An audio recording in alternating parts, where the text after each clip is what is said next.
Assalamualaikum warahmatullahi wabarakatuh.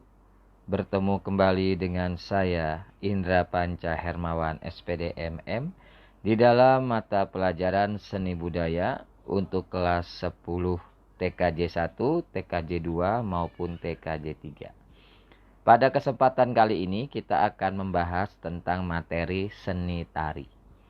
Baik anak-anakku sekalian, sebelum kita memulai materi pada siang hari ini, mari kita berdoa terlebih dahulu agar kita selalu diberikan kemudahan kesehatan di dalam hidup ini. Baik, mari kita berdoa menurut agama dan kepercayaan kita masing-masing. Berdoa dimulai. Berdoa selesai. Anak-anakku sekalian, kita akan membahas tentang seni tari. Baik, kita akan membahas dulu tentang pengertian tari. Arti tari secara umum itu adalah tari bisa diartikan sebagai gerak-gerak dari seluruh anggota tubuh yang selaras dengan bunyi musik, diatur oleh irama yang sesuai dengan maksud dan tujuan tari. Jadi tarian itu ya gerakan tubuh yang sesuai dengan alunan musik. Jadi gerakan tubuh dan musik itu harus selaras. Nah, itulah yang disebut dengan tarian.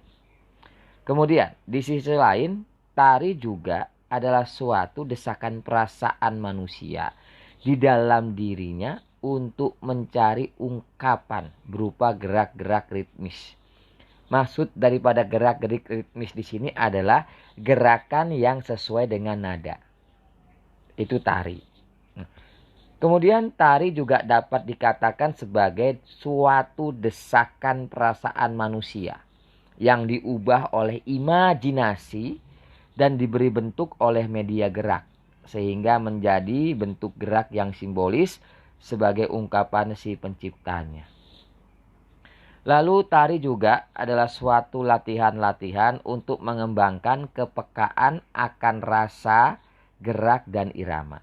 Memang kalau dalam pelajaran jarak jauh seperti ini kita agak sulit memang ya untuk menyampaikan materi. Tapi ya tolong selalu didengarkan apa yang saya sampaikan. Kalau nanti kita sudah bisa berkumpul di dalam ruangan, insya Allah materi ini akan lebih cepat ditangkap. Karena kita bisa menggunakan praktek juga. Tapi untuk keadaan sekarang seperti ini ya tolong dimaklumin ya. Bagaimana kita untuk belajar. Lalu kita akan membahas tentang tari menurut beberapa ahli.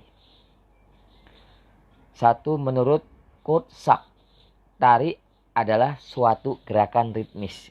Ritmis itu diartikan sebagai gerakan yang sesuai dengan nada ya, ritmis ya.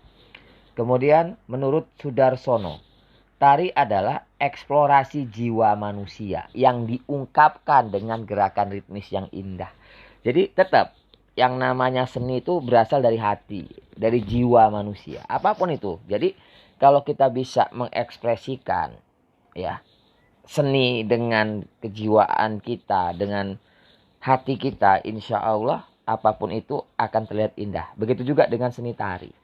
Jadi kalau kita melakukan gerakan sesuai dengan nada, kemudian berasal dari hati, dari jiwa kita, maka gerakan tarian tersebut juga akan terlihat indah oleh orang lain.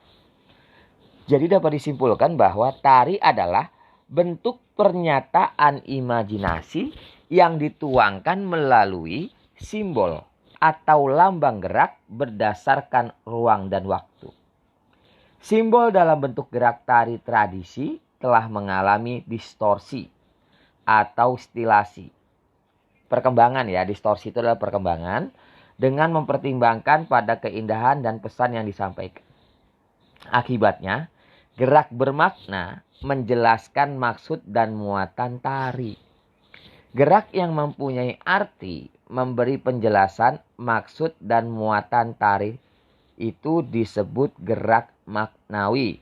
Sedang gerak yang tidak mempunyai arti disebut gerak murni. Jadi kalau kita melihat suatu tarian ya, ada gerakan-gerakan yang istilahnya memberikan tanda tertentu. Nah, itu disebut dengan gerakan maknawi.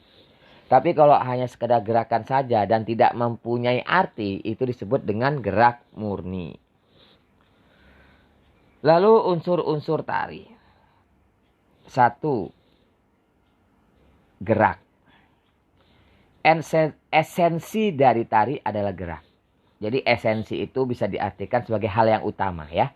Jadi unsur yang utama di dalam tarian itu adalah gerak ya. Nah, kemudian Rudolf van Laban membagi aspek gerak menjadi beberapa bagian. Yang pertama the body, tubuh.